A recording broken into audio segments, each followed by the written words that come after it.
11 شادیوں کی اجازت دی آپ کی خاصیت تھی۔ حضرت خزیمہ رضی اللہ تعالیٰ عنہ ایسی شخصیت ہیں، ویسے تو شریعت کا اصول ہے کہ کسی چیز پر اگر گواہ بنانے ہوں تو 2 گواہ بنانے، لیکن سیدنا خزیمہ رضی اللہ تعالیٰ عنہ واحد ہستی ہیں جن میں سے آپ کی گواہی 2 کے قائم مقام بنا دی گئی۔ آپ اکیلے ہیں لیکن آپ کی گواہی 2 کے قائم مقام۔ تو اس لیے کچھ خصوصیات پیغمبر ہیں جن کو سیدنا ابو ہریرہ رضی اللہ تعالیٰ عنہ نے بیان فرمایا۔ مسلم شریف میں حدیث ہے، راوی حضرت ابو ہریرہ ہے۔ محدثین کا یہ طرز ہوتا ہے کہ حدیث پڑھنے سے پہلے اس راوی کا مختصر تعارف کراتے ہیں۔ تو اس روایت کے راوی حضرت ابو ہریرہ رضی اللہ تعالیٰ، ان کا نام عبد الرحمن۔ یہ ایک مرتبہ بلی کا چھوٹا بچہ اپنی آستین میں پکڑ کر آ رہے تھے کہ نبی اکرم صلی اللہ علیہ وسلم کو دیکھ لیا تو آپ کو سلام کرنے کے لیے آ گئے۔ سلام کرتے کرتے وہ بلی کا چھوٹا بچہ نیچے گر گیا۔ نبی پاک صلی اللہ علیہ وسلم نے بطور مستدعی کے ارشاد فرمایا، یا ابا ہریرہ، ایک روایت میں ہے ابا ہریرہ۔ ہریرہ کہتے ہیں بلی کو، اور اگر چھوٹا بچہ ہو تو اس کو کہتے ہیں ہریرہ۔ فرق آپ اس طرح سمجھیں، ایک لفظ ہے عبداللہ، اس کا معنی ہے اللہ کا بندہ۔ دوسرا لفظ ہے عبید اللہ، اس کا معنی ہے اللہ کا چھوٹا بندہ۔ عبید اس کو عربی میں تصغیر کا صیغہ کہتے ہیں، یعنی جس لفظ کے اندر چھوٹے ہونے کے معنی کو بیان کیا جائے تو اس کو تصغیر کے لفظ کے ساتھ تبدیل کر دیتے ہیں، آپ کو عبید بنا دیتے ہیں۔ تو اسی لیے حضرت ابو ہریرہ رضی اللہ تعالیٰ عنہ وہ نبی اکرم صلی اللہ علیہ وسلم نے پکارا، فرمایا یا ابا ہریرہ، اے ابو ہریرہ، اے بلی والا۔ یہاں ابا، ابو، اس کا معنی باپ نہیں ہے، اس کا معنی والا ہے۔ مثلاً جس طرح اس کی مثالیں کہی ہیں، ابو بکر صدیق، یعنی ابو بکر، ابو مانا والا، بکر مانا پہلے، ابتدا والا۔ یہ سب سے پہلے بڑوں میں مسلمان ہوئے، تو اس لیے ان کو ابو بکر کہا جاتا ہے، پہل والے، ابتدا والے۔ اور ان کی بیٹی سب سے پہلے ہے جو مواری ہونے کے حساب سے نبی اکرم صلی اللہ علیہ وسلم کی زوجہ محترمہ ہے۔ ہجرت کرنے میں سب سے پہلے ہے، جب جامع القرآن ہونے میں سب سے پہلے والے ہیں، تو اس لیے ان کو ابو بکر کہتے ہیں۔ تو ابو بکر کا معنی پہل والا، ابتدا والا، آغاز والا ہے، نہ کہ بکر کا باپ، کیونکہ آپ کی اولاد میں سے بکر کوئی نہیں ہے۔ تو یہاں ابو ہریرہ کا معنی بھی بلیوں والا ہے، بلیوں کا باپ نہیں ہے۔ نبی علیہ السلام گئے اپنے داماد سیدنا علی کے گھر، بیٹی نے بتایا کہ وہ کسی بات سے ناراض ہو کر گھر سے چلے گئے۔ آپ جب آئے تو دیکھا مسجد نبوی میں حضرت علی سوئے ہوئے ہیں گدی پر، تو آپ نے پکارا، او یا ابا تراب، اے ابو تراب کھڑے ہو جاؤ۔ تو یہاں ابو تراب، تراب کا معنی بٹی، ابو کا معنی باپ نہیں ہے، ابو کا معنی والا ہے، اے بٹی والے۔ امام اعظم ابو حنیفہ رحمۃ اللہ علیہ کا نام نعمان بن ثابت ہے۔ حنیفہ آپ کی کوئی بیٹی نہیں ہے، آپ کا صرف ایک ہی بیٹا تھا جس کا نام حماد تھا۔ لیکن چونکہ ہمارے دین اسلام کا نام ایک دین حنیف بھی ہے، آپ چونکہ دین کو سب سے پہلے لکھوانے والی جو شخصیت ہے کلیات معیار کے اعتبار سے وہ امام ابو حنیفہ، اس لیے آپ کی کنیت ہے ابو حنیفہ کے دین حنیف والا۔ بعض علماء کرام نے اس کی وجہ تسمیہ اور لکھی ہے، وہ کہتے ہیں حنیف کا ایک معنی دواد بھی آتا ہے۔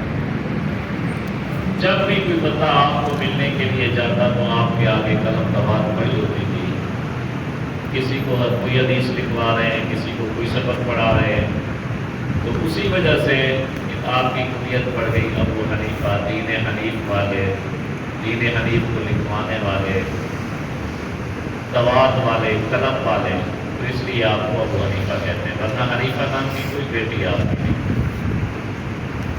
تو اس لیے آپ کی زبان مبارک سے یہ جملہ نکلا ابو ہریرہ، تو آپ کا نام لوگ بھول گئے، لیکن آپ کے لقب کو ہر کوئی جانتا ہے، کنیت کو ہر کوئی جانتا ہے کہ آپ کی کنیت ابو ہریرہ کی بمانے دلیل والا۔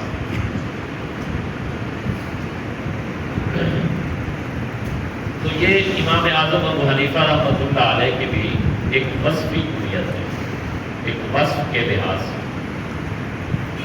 تو امام اعظم ابو حنیفہ رحمۃ اللہ علیہ، ان کی کنیت بھی ابو حنیفہ اسی وجہ سے ہے کہ دین حنیف والا۔ تو حضرت ابو ہریرہ رضی اللہ تعالیٰ عنہ فرماتے ہیں کہ نبی اکرم صلی اللہ علیہ وآلہ وسلم نے فرمایا اعطیت جوامع الکلم، کہ مجھے جامع کلمات عطا کیے گئے۔ پہلی چیز آپ نے فرمایا فضلت علی الانبیاء بست، کہ تمام انبیاء کرام پر 6 چیزوں کی وجہ سے مجھے فضیلت دی گئی، یعنی یہ 6 چیزیں باقی نبیوں میں نہیں ہیں، مجھ میں ہیں، یہ خصوصیات ہیں میری۔ پہلی چیز اعطیت جوامع الکلم، مجھے اللہ پاک نے جامع کلمات عطا کیے۔ ایک صرف کلمہ ہوتا ہے، ایک جامع کلمہ ہوتا ہے۔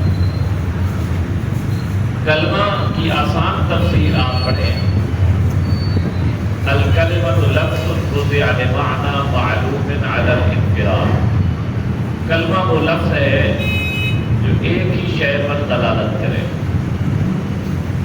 ایک ہی چیز پر دلالت کرے، زید، رجل، امر، بکر، ایک ہی چیز پر۔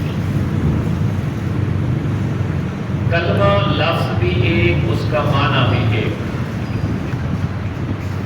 جامع کلمہ کسے کہتے ہیں؟ لفظ ایک ہو، معنی زیادہ ہو۔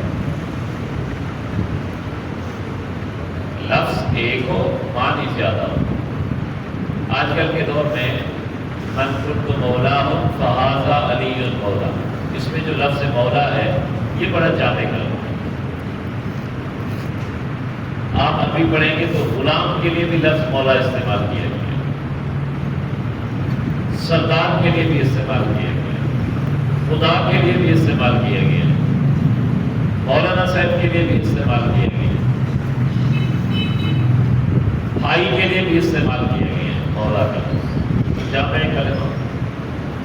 پہلے والے نبیوں کو کلمات دیے گئے، ان کی عمریں تھوڑی تھیں، ان کے وقت تھوڑا تھا، ان کا علاقہ تھوڑا تھا، تو جتنے بھی ان کو مسائل ضرورت ہوتے تھے ان کو بتا دیے جاتے تھے وہی الفاظ۔ لیکن چونکہ ہمارے نبی لامحدود زمانے کے نبی تھے، آخر تک قیامت تک آنے والی انسانیت کے نبی تھے، تو آپ کو جامع کلمات عطا کیے گئے کہ کلمہ ایک، لیکن اس سے مسائل بہت سارے نکلتے ہیں، اس کے مطلب بہت سارے نکلتے ہیں، اس لیے آپ کو جامع کلمات دیے گئے جو اور کسی نبی کو نہیں دیے۔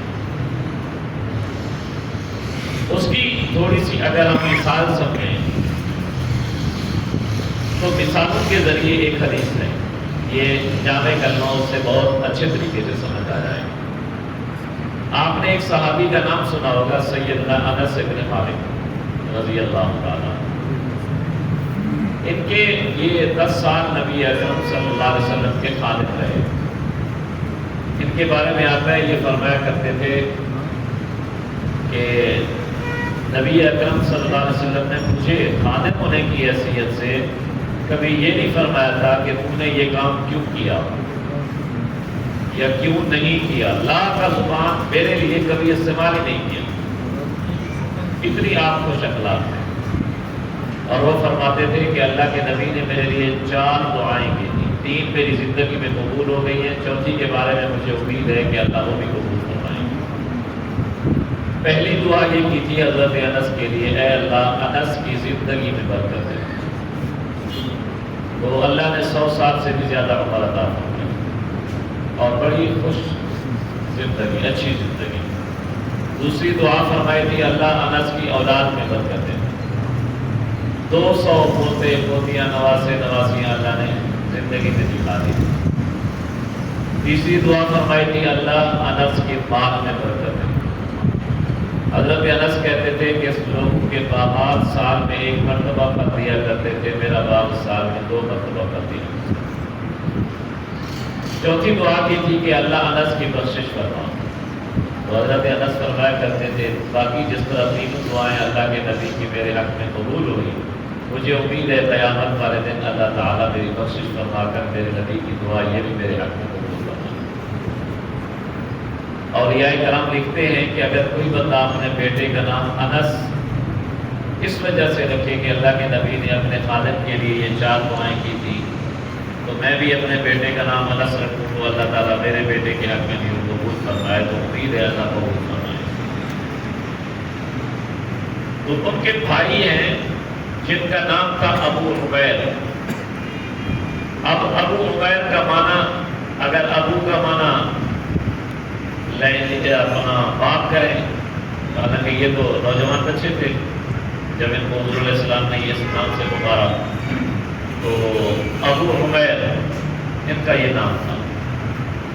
نبی پاک صلی اللہ علیہ وسلم کے دور میں آپ کو پتہ چلا کہ انہوں نے ایک چڑیا کو پنجرے میں بند کیا ہوا ہے.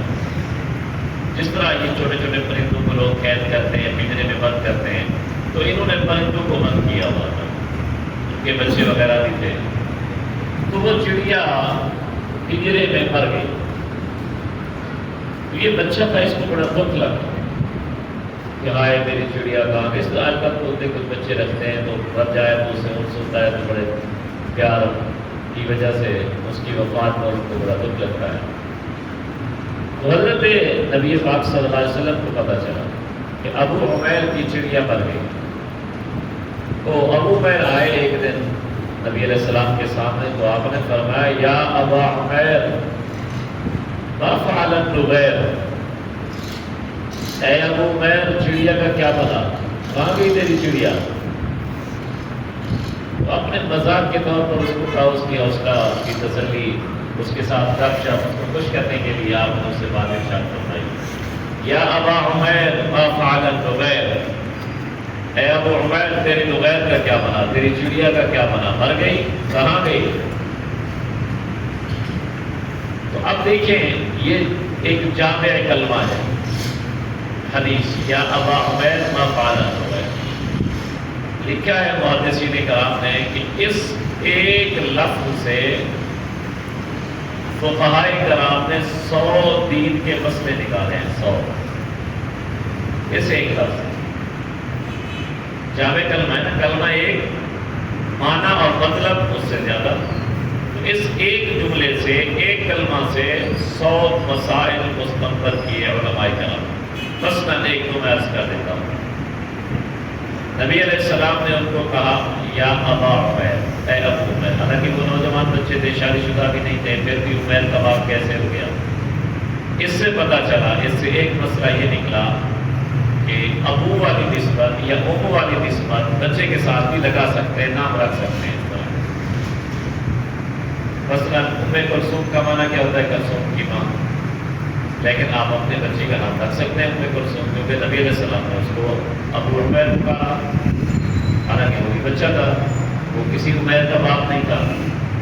تو پہلا مسئلہ یہ نکلا کہ اب کا لفظ اور ام کا لفظ کسی بچے کے نام کے ساتھ شامل کر کے ان کا نام رکھ سکتے ہیں. نبی علیہ السلام کے دور میں ایمن تھی، ایمن کی ماں، آج کل بھی اس کی نسبت کر کے جو اپنے بچی کا نام ایمن رکھنا چاہتا ہے، ٹھیک ہے، کلثوم رکھنا چاہتا ہے، ٹھیک ہے۔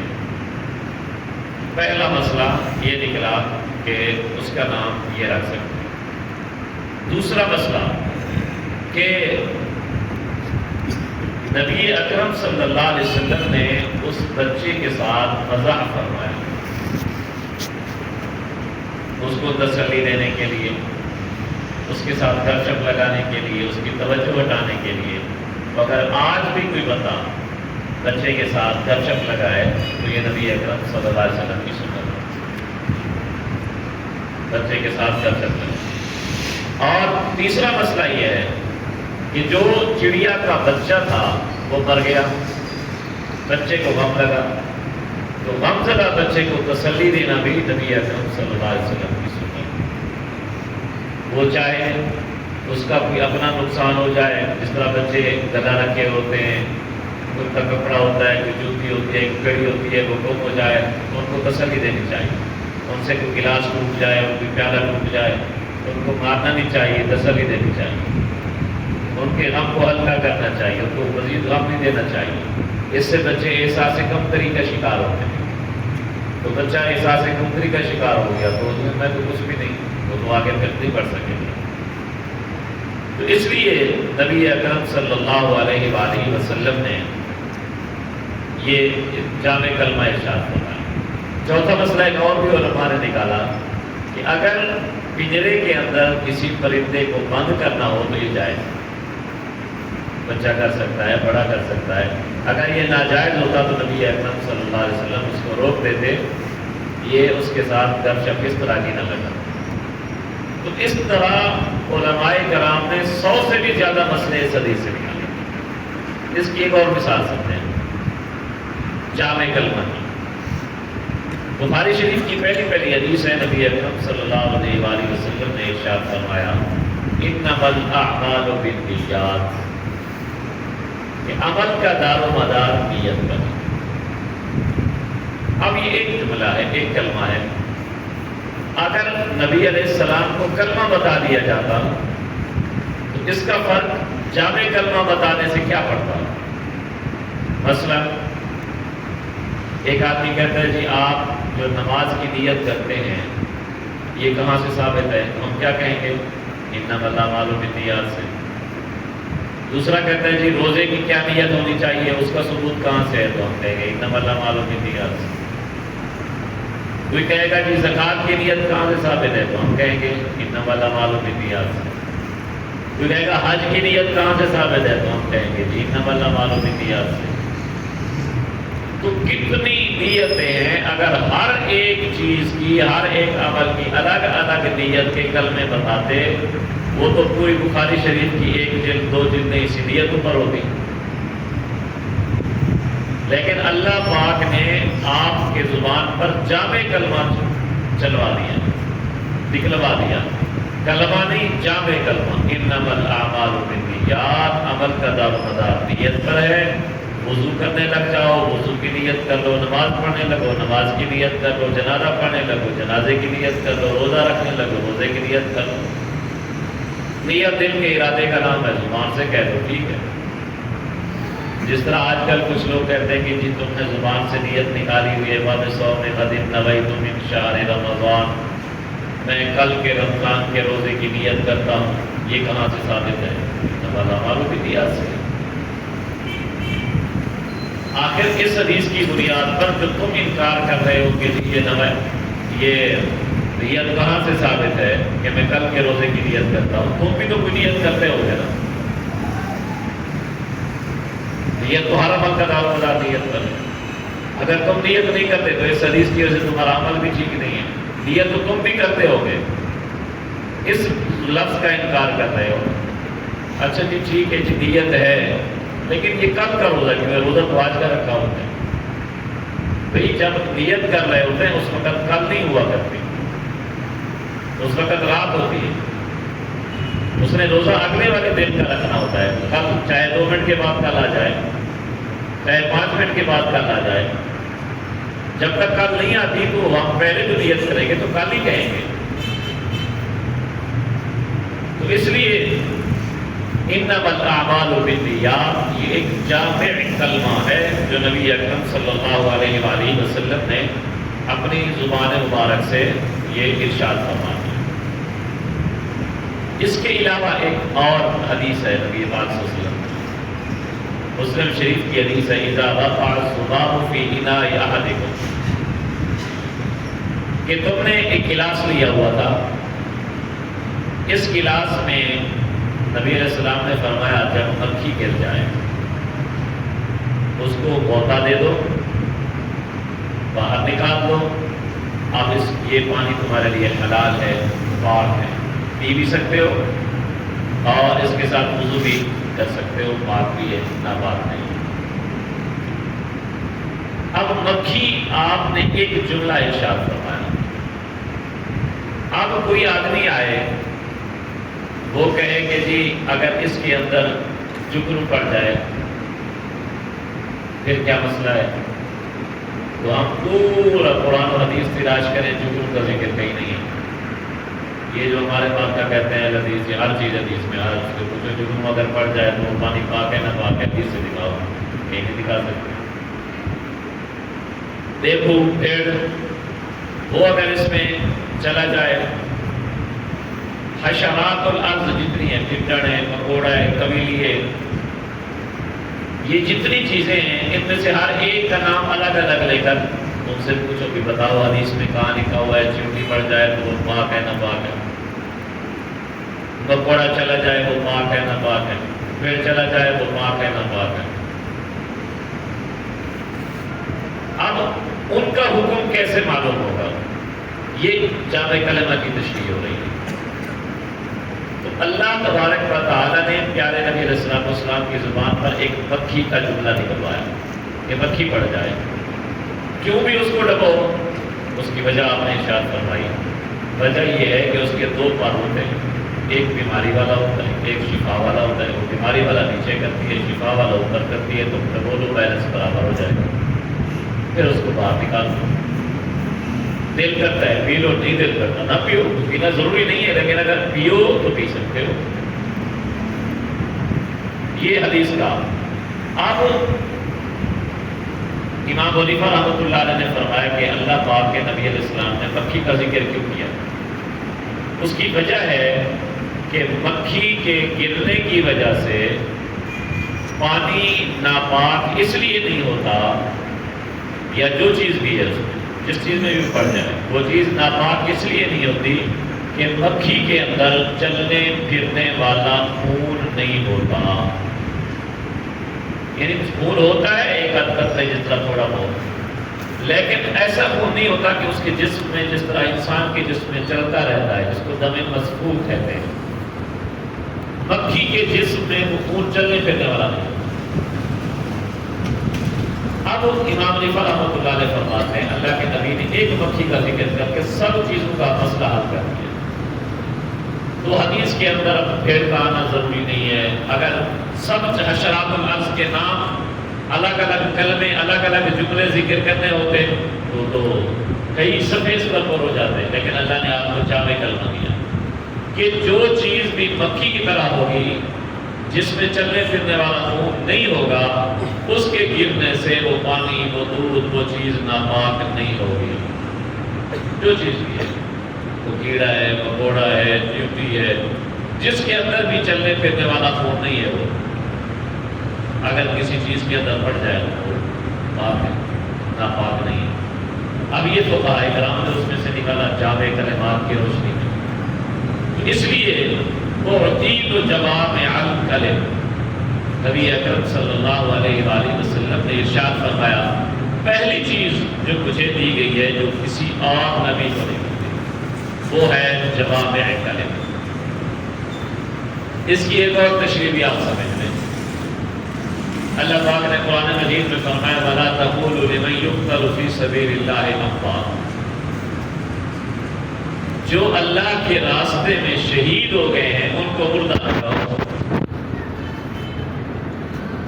اچھا بھائی، ایک لڑکا ہے، نوجوان ہے، مرد ہے، نماز نہیں پڑھتا، روزہ نہیں رکھتا، اچھے اعمال نہیں کرتا، لیکن میدان جہاد میں چلا گیا، شہید ہو گیا، مسلمان ہے، اس کو زندگی مل گئی، اللہ کہتا ہے اس کو مردہ نہ کہو، اس کے ٹکڑے ٹکڑے ہوئے پڑے ہیں، ہے بھی بے نماز، بے روزہ دار، بے عمل بندہ ہے، وہ شہید ہو گیا، اللہ کہتے ہیں اس کو مردہ نہ کہو۔